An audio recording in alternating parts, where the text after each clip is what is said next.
Hey, it's Mark Ferguson with Invest for More, and I'm outside the murder church we bought a while back. And we haven't had any videos on this for a while because we haven't made much progress, but maybe we made some progress now. So we'll take a walk through, show you what's going on, what our plans are, and why we call it a murder church as well. And of course we love the likes, comments, seeing new subscribers, so keep that up. And we have lots more information on investformore.com as well. If you want to check out the blog and all that great stuff. And it is very cold and windy, so hopefully it's not too noisy out here. But we'll get inside pretty quick. It was 60 degrees in Colorado yesterday, and today it's supposed to drop down to the teens. So have a nice cold front moving through. All right, so here is this beautiful property, and we haven't done much work, I'm sorry. But that was our contractors out there in one of their cars, and they are here to start work on it soon. We're just waiting for our plumber to get here now so we can confirm how much of the floor we need to take up, how much we need to destroy of the house before we can start rebuilding it. Why do we call this a murder church? Because somebody was murdered here rather recently. It happened a few months before we bought it. A son killed his mother. I think he was in his 40s and she was in her 60s. And it was in the news. I didn't realize it until the day before I bought the house.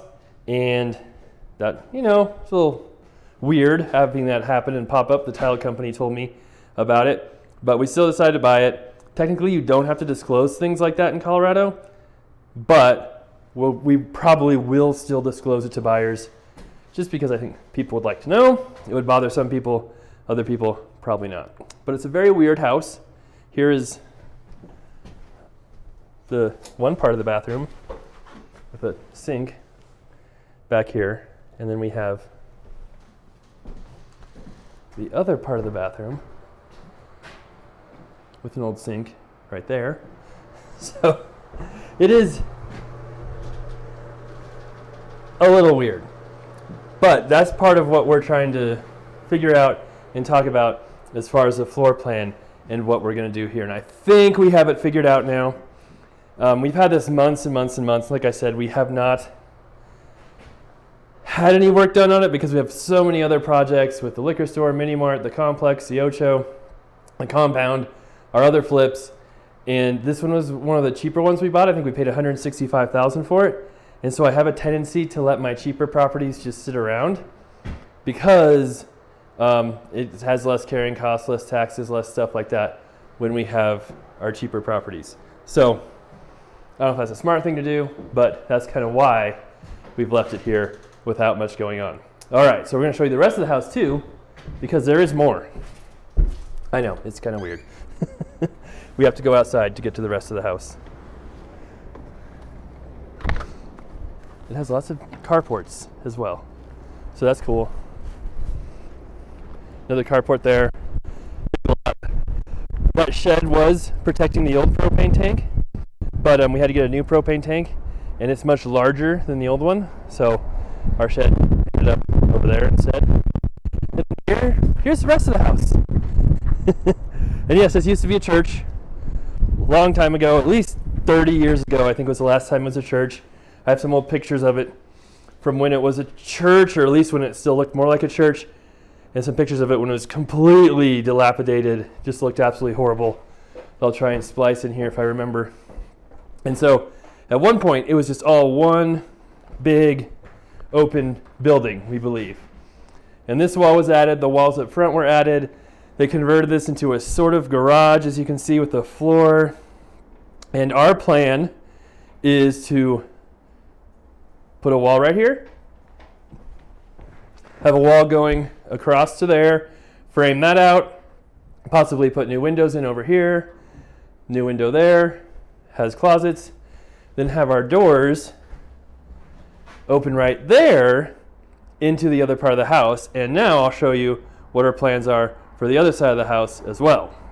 Back inside, and here is that wall I was just talking about. So we'll probably have two doors right next to each other going into two bedrooms right there.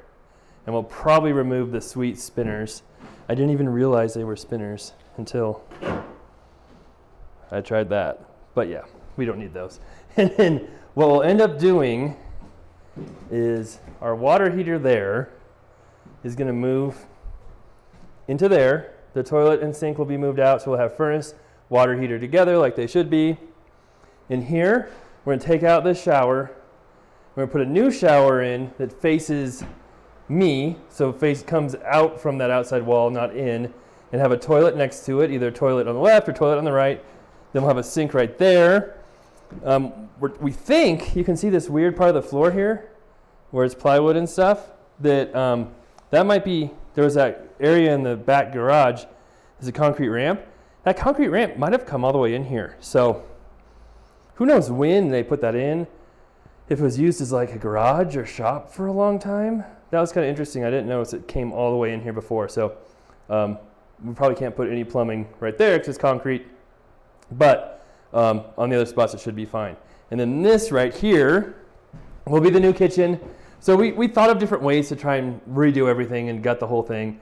And we decided not to gut it. That usually doesn't work out well. We'll still have a lot of plumbing, electrical work to do. That window will have to come out because it's too big for a kitchen. We'll have to put a smaller one in. But we'll have a kitchen along that wall, 2 bedrooms in back with closets. And then up front, we're just going to take this out. This whole wall right here is going to be gone. And then we'll have a decent sized living room spanning all the way across here. And yeah, it won't be perfect, but you'll have a really good sized living room now, not a tiny one. It'll only be 2 bedrooms, which, you know, isn't amazing, but I think it's better to have a decent floor plan with 2 bedrooms than a horrible floor plan with 3 bedrooms, because we thought about putting the kitchen right here, but again, you have to redo that window. The kitchen would be tiny.